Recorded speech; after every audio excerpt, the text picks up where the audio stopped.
نحمدہ ونصلی علی رسولہ الامین المکین الحنین الکریم الرؤوف الرحیم اما بعد فاعوذ باللہ من الشیطان الرجیم بسم اللہ الرحمن الرحیم۔ واجب الاحترام ساتھیو، اللہ تعالیٰ کا بے پناہ لطف و کرم اور اس کا احسان عظیم ہے کہ جس کی توفیق سے ہم اس کے ذکر کے لیے اس کے گھر میں جمع ہیں۔ کل بھی الحمدللہ تعالیٰ ہم نے آیت نمبر 178 سے روزوں کا مضمون شروع کیا تھا۔ بسم اللہ کریم نے ارشاد فرمایا تھا کہ ایمان والو،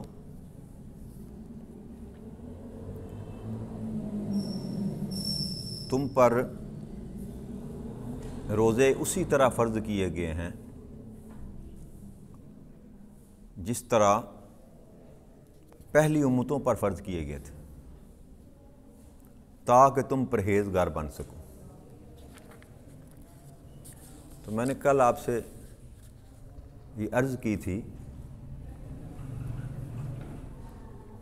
کہ اللہ کریم کا جو روزے فرض کرنے کا مقصد تھا وہ محض انسان کو بھوکا اور پیاسا رکھنا نہیں تھا۔ اللہ کا جو بھی حکم ہوتا ہے، جو بھی امر ہوتا ہے، وہ مقصود بالذات نہیں ہوتا، اس کے پیچھے کوئی حکمت ہوتی ہے۔ نماز ہو، زکوٰۃ ہو، روزہ ہے،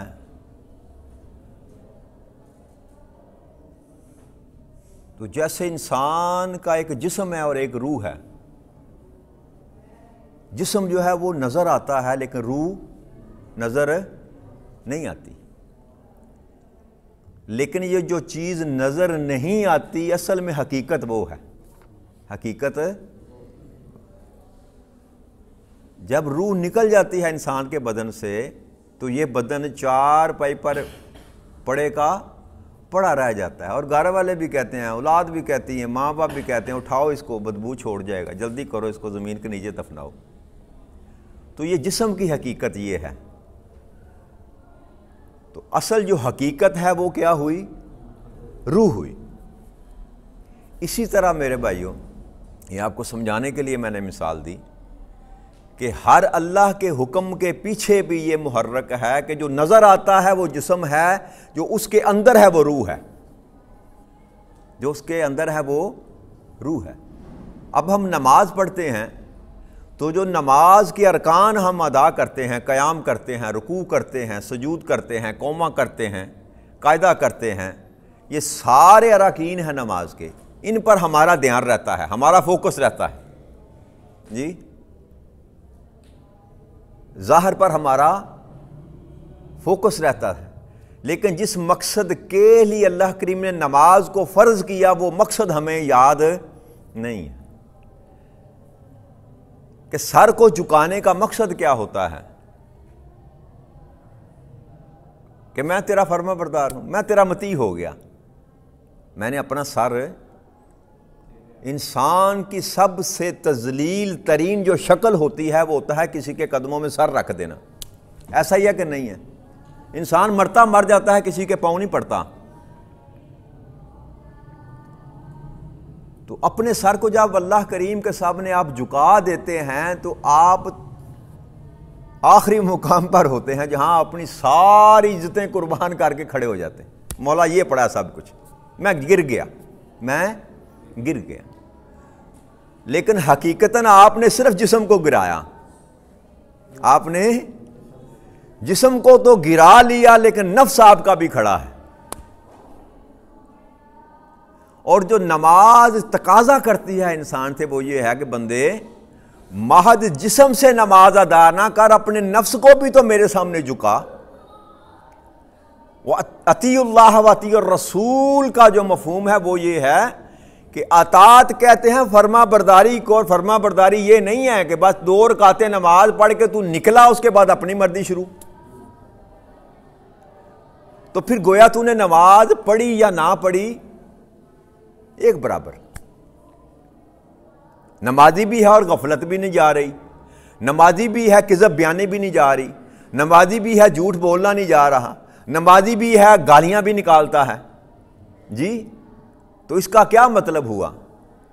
اس کا مطلب یہ ہے کہ اس نے نماز پڑھی ہی نہیں۔ جب اللہ کریم ارشاد فرماتے ہیں کہ ان الصلاۃ تنہی عن الفحشاء والمنکر، کہ بے شک نماز کا تو کام ہی یہ ہے، کیا وہ برے کاموں سے روکتی ہے اور بے حیائی کے کاموں سے روکتی ہے۔ تو اگر میں نماز پڑھنے کے باوجود بے حیا بھی رہا اور برے کام بھی کرتا رہا تو ایک ہی بات پھر ثابت ہوتی ہے کہ میں نے نماز، کیونکہ اللہ کا قول تو حق، اللہ کی بات جھوٹی نہیں ہو سکتی۔ اسی طرح میرے بھائیو روزہ ہے، جہاں کل میں نے بات چھوڑی تھی کہ ہم بھوکے بھی رہتے ہیں پیاسے بھی رہتے ہیں، لیکن جو روزے کے پیچھے حکمت ہے ہم اس کو پانے سے جو ہے نا قاصر ہیں۔ صحابت بھی بہت کرتے ہیں رمضان میں، کوئی افطاری کرا رہا ہے، کوئی سحری کرا رہا ہے، اپنے تائیں ہر بندہ اپنی اوقات سے بڑھ کر خرچ کرنا جو ہے نا وہ سمجھتا ہے کہ یہ مہینہ ایسا ہے کہ خرچ کرنا چاہیے، اور اچھا عمل ہے، بہت اچھا عمل ہے سحری کسی کو کروانا یا افطار کروانا، اٹس سیلف اس میں کوئی برائی نہیں ہے۔ لیکن جو بات میں آپ کو سمجھانا چاہ رہا ہوں نا وہ یہ ہے کہ اگر میں نے کسی کی جیب کاٹ لی اور جیب کاٹنے کے بعد میں سامان خرید کر مسجد میں آ کر لوگوں کی اس پیسے سے افطاری کرا دوں، تو مجھے بتائیے گا کیا وہ میرا افطاری کرانا نیک عمل ہوگا؟ جی کس خانے میں اس کو رکھیں گے؟ اب افطاری کرنے والوں کو تو نہیں پتا کہ میرا مال حلال کا ہے کہ حرام کا ہے، ان کے لیے تو حلال ہے، ان کے لیے تو حلال ہے، لیکن کیا آپ ایسا عمل کر کے اس ذات کو دھوکہ دے سکتے ہیں جو آپ کے من کی بات کو بھی جانتا ہے؟ اب ذرا ایمان سے اپنے گریبانوں میں منہ ڈال کر دیکھیں اور ہر بندہ اپنے تئیں اپنا محاسبہ کرے۔ جو دکاندار ہے، جو ریڑھی لگا کر بیٹھا ہے، کیا وہ روزے کے ساتھ سودا مہنگا نہیں بیچ رہا؟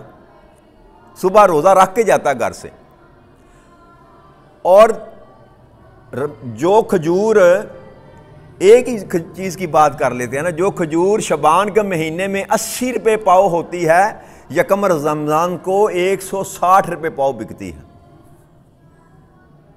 اور بیچنے والا کون ہے؟ روزے دار۔ بیچنے والا کون ہے؟ منہ اس نے بھی باندھ رکھا ہے، پیٹ اس کا بھی خالی، صبح سے وہ بیٹھا ہوا بھوکا اور پیاسا۔ اب فیصلہ آپ خود کر لیں کہ جو میں نے کل حدیث مبارک آپ کے سامنے آقا کریم صلی اللہ علیہ وسلم کی کہی تھی کہ آقا نے فرمایا کہ کئی روزے دار ایسے ہیں جو محض بھوک اور پیاس کاٹتے ہیں۔ تو اگر آپ نے صرف سامنے وجود پر ہی دھیان رکھا اپنا اور روح کو چھوڑ دیا تو ایسے ہی ہیں جیسے مردار ہیں آپ، مردہ ہیں آپ کی کوئی قدر و قیمت۔ اسی طرح آپ کا عمل ہے میرے دوستوں، میرے بھائیوں، اگر آپ کے عمل کے اندر روح نہیں ہے نا، آپ کے عمل کی روح مردہ ہے، تو آپ کا عمل بھی ایسے ہی ہے جیسے مردار ہے، اس کی بھی کوئی قدر و قیمت نہیں ہے۔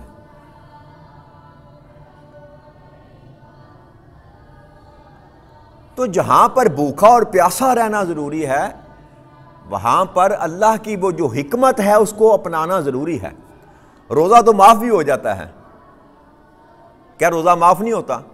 بھائی بوڑھا آدمی ہے، نہیں روزہ رکھ سکتا، ضعیف ہے، نہیں روزہ رکھ سکتا، تو نہ رکھ یار، ایسا کر اگر تیرے پاس ہے کچھ تو کسی کو کھانا کھلا دے، فدیہ دے دے، تو روزہ تو معاف ہو گیا۔ کیا حرام کمایا ہوا بھی معاف ہو جائے گا؟ جی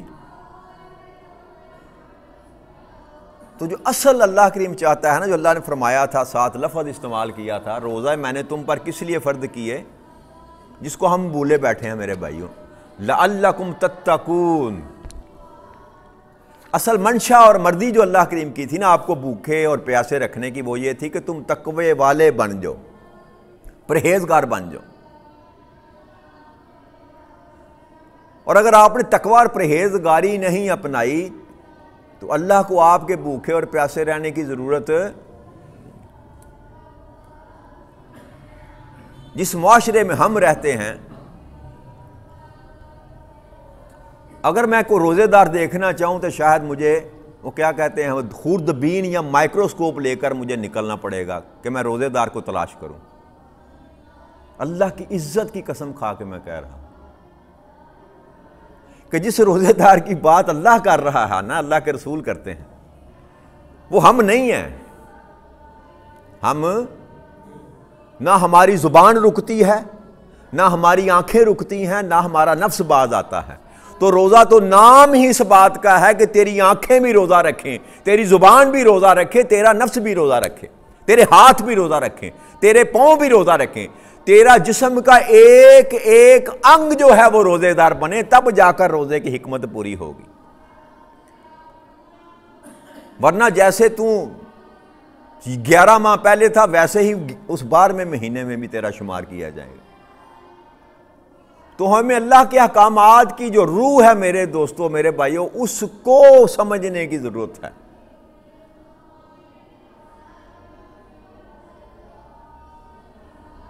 29 روزے گزرتے ہیں، 30واں روزہ آنے والا ہوتا ہے تو بازار میں جال مچ جاتی۔ ہر دکاندار جہاں وہ لٹیرا بن کے بیٹھا ہوتا ہے، وہ نہیں دھیان کرتا کہ جو میری دکان پر آ رہا ہے اس کے ساتھ 3 بچے ہیں، اس کے پاس اتنے پیسے بھی ہوں گے، یہ 3 بچوں کے جو جوتے لینے آیا ہے، کپڑے لینے، اس کو اپنی کمائی سے غرض ہے، سیزن ہے میرا۔ جی یہی کہتے ہیں کہ میں غلط تو نہیں کہہ رہا بھائی، سیزن ہے میرا، سال دیاں روٹیاں کٹھیاں کرنیاں نے، استغفر اللہ نعوذ باللہ۔ اللہ جو سبق دے رہا ہے کہ تقوی اختیار کر، تقوی تو مال خرچ کرنے سے آتا ہے، مال جمع کرنے سے نہیں آتا۔ تو میرا تو قانون ہی الٹا ہے، میں روزوں کا اختتام کر رہا ہوں، آخری روزہ میں نے رکھا ہوا ہے، اور میرا ذہن یہ ہے کہ جتنا میں لوٹ سکتا ہوں لوگوں کو لوٹ لوں، جتنے میں پیسے کسی کی جیب سے نکال سکتا ہوں میں نکال لوں، پورے سال کا میں نے راشن اکٹھا کرنا ہے۔ استغفر اللہ نعوذ باللہ، انا للہ و انا الیہ راجعون۔ اور پھر ایسا شخص یہ سمجھے کہ میں نے رمضان کے روزے رکھے ہیں تو پھر وہ اپنی ذات کو دھوکہ دے رہا ہے، اللہ اور اللہ کے رسول کو دھوکہ نہیں دیا جا سکتا۔ تو میں نے آپ سے عرض کی تھی نا کہ اللہ مقدار کو نہیں دیکھتا کہ کتنا کیا تو نے، اللہ مقدار کو نہیں دیکھتا، اس کی خالصیت کو دیکھتا ہے، کوانٹٹی کو نہیں دیکھتا، کوالٹی کو دیکھتا ہے۔ تیرے عمل کو نہیں دیکھتا، تیرے عمل کے پیچھے جو چھپی ہوئی نیت ہے اس کو دیکھتا ہے۔ تو چاہتا کیا ہے اس عمل سے، اللہ کریم اس تیری چاہت کو دیکھتا ہے۔ نماز میں پڑھتا ہوں محض اس لیے کہ لوگ مجھے نمازی کہیں تو وہی مجھے ملے گا، جو میری نیت ہے اس کے سوا مجھے کچھ نہیں ملے گا، یاد رکھیے گا۔ اگر میں روزے اس لیے رکھتا ہوں کہ لوگ مجھے روزے دار کہیں تو مجھے وہی ملے گا، اللہ کے ہاں پھر اس کا اجر نہیں ملے گا۔ تو اگر ہم اپنی اصلاح نہیں کرنا چاہتے، اگر ہم اپنے آپ کو بدلنا نہیں چاہتے، اگر ہم اللہ کی مرضی پہ چلنا نہیں چاہتے، تو پھر یہ ڈونگ رچانا بھی چھوڑ دیں، یہ فراڈ کرنا بھی چھوڑ دیں۔ اللہ نے کہا تھا کہ اے ایمان والو پورے کے پورے ایمان میں داخل ہو، اسلام میں پورے کے پورے داخل ہو جو، یہ نہیں کہ ہاتھ رکھا یا کونی تک گئے یا نہ، پورے کے پورے اسلام میں۔ اس کا مطلب کیا تھا کہ اگر ماننا ہے تو سارا کچھ ماننا ہے، پھر تیری مرضی، تیرا منشا، تیری رضا، کچھ بھی باقی نہیں بچتا۔ اگر ماننا ہے تو پورے کا پورا ماننا ہے، ورنہ اس کو ایمان نہیں کہتے، اس کو ایمان نہیں کہتے۔ آپ اپنے تائیں، میں اپنے تائیں ایمان والا بن کے بیٹھا رہوں، مسلمان بن کے بیٹھا رہوں، لیکن اللہ کی کتاب جو کہہ رہی ہے اس میں میرا شمار ان لوگوں میں نہیں ہے جو ایمان والے ہیں۔ جو شرطیں اللہ کریم بتا رہا ہے، جو قاعدہ اور قانون اور کلیہ اللہ کریم بتا رہا ہے یا اللہ کا رسول بتا رہا ہے، اس قاعدے اور کلیے پر اگر مجھے جانچا جائے تو میں ان لوگوں میں میرا شمار نہیں ہوتا۔ تو مجھے فکر کرنی چاہیے کہ میں نمازیں بھی پڑھتا ہوں، میں روزے بھی رکھتا ہوں، بھوکا پیاسا بھی رہتا ہوں، اور مجھے حاصل بھی کچھ نہیں ہو رہا تو مجھے فکر کرنی چاہیے. اس فکر سے ہمارا جو ہے نا من آری ہے. ہم شیطان کے بہکاوے میں ہیں.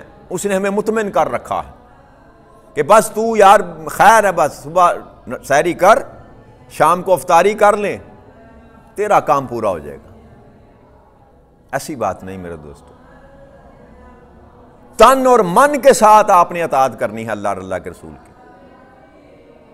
تن اور من کے جو ہے نا اس کو جھکانا ہے اللہ کے سامنے، تب جا کر جو ہے نا عبادت کا مفہوم پورا ہوتا ہے. وہ چاہے نماز ہو، چاہے روزہ ہو، چاہے زکوٰۃ ہو، چاہے نفاق فی سبیل اللہ ہو، چاہے جہاد ہی کیوں نہ ہو.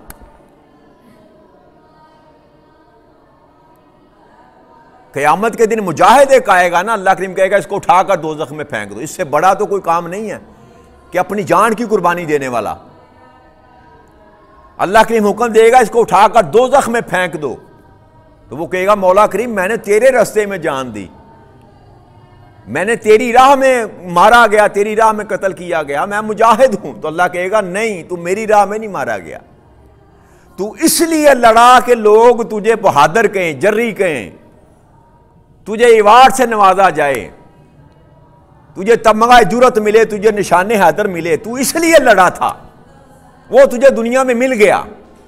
جس کے لیے تو لڑا تھا وہ تجھے میں نے دنیا میں عطا کر دیا. وہ میرے پاس تیرے لیے کچھ نہیں ہے، اس کو اٹھا کر جہنم میں پھینک. باقی کیا بچا انسان کے؟ اب مجاہد سے بڑھ کر تو کسی کا عمل جان اپنی دینے پر ہو گیا، جان دے گیا اپنی. لیکن میں نے آپ سے جو بات آپ کو سمجھانا چاہ رہا ہوں میرے بھائی، وہ یہ ہے کہ اللہ میرے اندر کو جانتا ہے کہ میں جان بھی تو دے گیا، لیکن دی میں نے کس لیے. تو یہ نماز روزہ تو بہت نیچے ہے نا جان دینے سے. تو یہاں بھی اگر خالصیت ہمارے پاس نہیں ہے تو پھر ہمارا بنے گا کیا؟ اپنے تئیں تو ہم اپنا حساب کتاب کر کے بیٹھے ہیں نا جی. مجھے 35 سال ہو گئے جی، میں نے کوئی روزہ قضا نہیں کیا. بھئی یہ غور تو کر کے 35 سال میں تو نے کوئی روزہ رکھا بھی ہے کہ نہیں رکھا؟ اور اللہ کے رسول سے تو پوچھ لو کیا تو نے روزہ رکھا بھی ہے کہ نہیں رکھا. فکر کرنے کی یہ ضرورت ہے کہ اب میں نے سحری کر لی ہے تو افطار تک میں نے اللہ کی تابع داری و فرما برداری میں کیسے بسر کرنی ہے تاکہ میرا روزہ قائم رہے. وہی جھوٹ، وہی غیبت، وہی چغلی، وہی ریاکاری، وہی صفاقی، وہی کساد بازاری، وہی ظہیرہ اندوزی، وہی لڑائی، وہی گالم گلوچ، وہی نفرتیں، سارے کا سارا تیرا نظام وہی ہے جو 11 ماہ میں تھا. تو فرق تجھ میں کہاں آیا؟ اگر فرق نہیں آیا تو سمجھ لے کہ تو نے روزہ. ہم نے اپنے اعمال کو بدلنا ہے میرے بھائی، میرے دوستو. یہ میں پڑھتا ہوں، میں بیان کرتا ہوں، آپ سن کے چلے جاتے ہیں. اگر میں نے پڑھ کے اپنے آپ کو نہ بدلا، آپ نے سن کے اپنے آپ کو نہ بدلا، تو ہم بھی وقت ضائع کر رہے ہیں. اجر تو ملے گا پڑھنے کا اور سننے کا، وہ علیحدہ بات ہے، لیکن اجر تو تب ہی ملے گا نا جب ہم اللہ کے فرما بردار ہوں گے. ورنہ پہلے ہی دوزخ کا اگر پروانہ تھما دیا گیا تو یہ کہاں پر کام آئیں گے ہمارے. یہ تو پہلے فرما برداری تو اپنا لینا، اس کے بعد جو گریڈ جو ملنے ہیں وہ بعد میں ملنے ہیں. تو اگر آپ ہو ہی فیل گئے تو آپ کو کوئی اگلی کلاس میں نہیں بٹھائے گا، یاد رکھیے گا. تو جو سب سے زیادہ فکر کرنے والی ہے وہ یہ ہے کہ عبادت کے ساتھ اپنی نیتوں کو درست کریں، للہیت شامل کریں اپنے ہر عمل میں. میں کسی کے ساتھ ناراض ہوں تو کس کے لیے ناراض ہوں؟ اللہ کے لیے ناراض ہوں. میں کسی کے ساتھ اگر راضی ہوں تو کس کے لیے راضی ہوں؟ اللہ کے لیے راضی ہوں. میں اگر کسی پر خرچ کر رہا ہوں تو کس کے لیے خرچ کر رہا ہوں؟ اللہ کے لیے خرچ کر رہا ہوں. اگر میں نماز پڑھ رہا ہوں تو کس کے لیے پڑھ رہا ہوں؟ فقط اللہ کے لیے پڑھ رہا ہوں. اگر میں بھوکا پیاسا ہوں تو کس کے لیے ہوں؟ محض مولا تیرے لیے ہوں. تو اللہ نے فرمایا تھا نا کہ جو روزہ میرے لیے رکھتا ہے اس کی جزا بھی میں دوں گا. اس کی جزا بھی میں نے کل آپ کو بتایا تھا نا کہ وہ باب ریان سے گزارا جائے گا. اسپیشل پروٹوکول ملے گا روزہ رکھنے والوں کو. لیکن کس کو؟ جس نے اللہ کے لیے روزہ رکھا، اپنے نفس کو راضی کرنے کے لیے یا دنیا کو دکھانے کے لیے نہیں. اور پھر باقی اعمال اگر اس نے ساتھ نہ ملائے اپنے، صالحات جو ہیں اگر اس نے ان کو نہ اپنایا اور بدیات کو اور منکرات کو ترک نہ کیا تو پھر یہ روزہ کسی کام آنے والا نہیں ہے. یہ روزہ قیامت کے بعد تو قیامت کے دن تو کام آئے گا نا. یہ رمضان جو آپ اگر اللہ کی رضا کے لیے اپنے آپ کو بدیات سے منکرات کے روک کر روزہ رکھتے ہیں تو یہ قبر میں بھی آپ کی ڈال بن جائے گا. یہ قبر میں بھی آپ کے کام آئے گا. جیسے نماز کام آئے گی ویسے یہ بھی کھڑا ہو جائے گا ایسے, خبردار آگے نہیں آنا. منکر نکیر کو کہے گا خبردار یہ میرا دوست لیٹا ہے. لیکن اگر آپ نے نماز کو دوست بنایا, روزے کو دوست بنایا, نیک اعمال کو دوست بنایا, صدقہ خیرات کو دوست بنایا اور بے وفائی کی, جی سمجھ رہے ہیں نا بات میری؟ بھائی دوستی تو آپ نے لگا لی لیکن دوستی آپ نے نبھائی, بے وفائی کی, تو پھر وہ بھی آپ کے ساتھ بے وفائی کرے گا. بے وفائی کا بدلہ کبھی وفا نہیں ملتی, دنیا کا قانون ہے.